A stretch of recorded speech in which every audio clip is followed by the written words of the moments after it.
안녕하세요. 꼬마 빌딩에 관심이 많으신 분들에게 최신 정보 및 제대로 된 기준을 제시하여 똑똑한 건물주로 만들어드리는 빌딩 가이드입니다. 건물주는 대형 프랜차이즈가 자신의 건물로 들어오기를 바랍니다. 대형 프랜차이즈는 보통의 임차인들보다 훨씬 더 높은 임대료를 지불할 수 있으며 사람들을 불러 모음으로써 유동인구가 늘어나서 건물 가치도 상승할 것이라고 믿기 때문입니다. 일단 대형 프랜차이즈가 다른 임차인들보다 임대료 지불 여력이 좋은 것이 사실입니다. 그러나 상권과 건물의 가치가 상승하는데 도움이 될까요? 스타벅스의 경우를 보면 이 말이 맞는 것 같기도 합니다. 스타벅스는 임대인에게 매장 매출의 일정 비율을 임대료로 지불하고 있습니다. 이 브랜드는 상가 투자자와 임대인 사이에서 유동인구를 끌어모으며 건물의 가치와 임대료를 끌어올리는 키테넌트 혹은 앵커 테넌트로 꼽힙니다. 그나마 브랜드 가치를 잘 관리한 현 소비시장의 제왕이기에 사람들을 모을 수 있는 것입니다.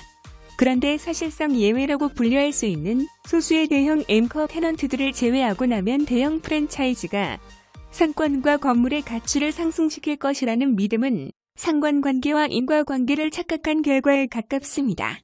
대형 프랜차이즈는 낙후된 상권에 진입하지 않습니다. 이런 업체가 생존하기 위해서는 충분히 많은 수요가 필요하기 때문입니다. 대형 프랜차이즈가 새로 들어선다는 것은 과거에는 그것을 감당할 수요가 없던 상권이 이제 충분히 발달했으며 그 추세가 앞으로도 이어질 것이라는 판단이 깔려 있다고 볼 수 있습니다. 따라서 이후 상권 가치의 상승을 온전히 대형 프랜차이즈의 입점 효과라고 보기는 어렵습니다. 물론 대형 프랜차이즈 진입 시 건물 가치는 단기적으로 오릅니다. 건물에 대한 가치 평가에서 중요한 요소 중에 하나가 바로 임대료입니다. 그런데 일반적으로 대형 프랜차이즈는 더 높은 임대료를 지불하므로 건물 가치 상승으로 이어지는 것입니다. 하지만 문제는 대형 프랜차이즈의 입점이 상권의 다양성을 축소시키는 경향이 있다는 점입니다. 앞에서 프랜차이즈는 표준화를 통한 대량 생산 방식 중 하나라고 했습니다. 이런 프랜차이즈 가게가 다양성과 서비스가 우수한 기존 가게를 밀어낸다면 그만큼 상권의 다양성이 축소된다고 볼 수 있습니다. 게다가 한두 개로 멈추지 않고 난립하게 되면 그 상권은 희소가치가 없는 가게들로 가득하게 됩니다. 다양성이 사람들을 상권으로 불러 모으는 역할을 한다면 프랜차이즈의 난립으로 인한 다양성의 저하는 사람들을 떠나게 만드는 계기가 됩니다. 기존의 다양한 가게들은 인근 지역으로 도피하고 그것을 찾던 소비자들도 그들을 따라 이동합니다. 이 과정이 표면적으로는 상권의 확장처럼 보이지만 사실은 기존 상권의 중심부가 단조로워지면서 공동화되고 이동하는 현상에 가깝습니다. 이런 일이 오래 지속되면 상권이 침체됩니다.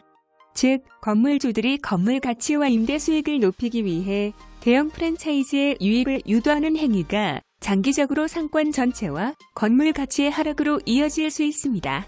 이와 같은 다양성의 측면에서 볼 때 대형 프랜차이즈가 진입해도 상권의 가치가 장기적으로 하락하지 않으려면 다음의 요건 중 하나 이상이 충족되어야 합니다.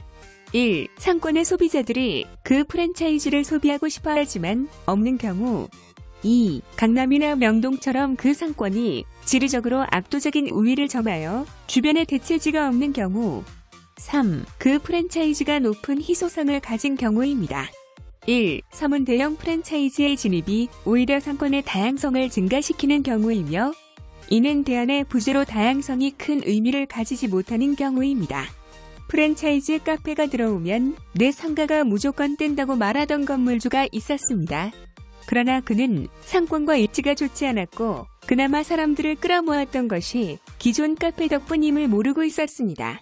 시간이 흘러서 소원대로 프랜차이즈 카페가 입점했지만 역시 기대만큼의 효과가 없었습니다. 뻔한 카페를 일부러 찾아올 사람은 없었기 때문입니다.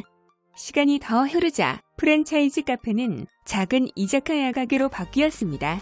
이후에 바뀐 그 어떤 가게들도 처음에 그 카페처럼 외부에서 사람들이 찾아오는 곳이 되지는 못했습니다. 이렇듯 잘못된 인식이 자기 건물의 가치와 상권의 가치를 갉아먹는 원인이 되기도 합니다. 빌딩에 관한 더 많은 정보는 네이버 빌딩 가이드 카페로 오시면 확인하실 수 있습니다.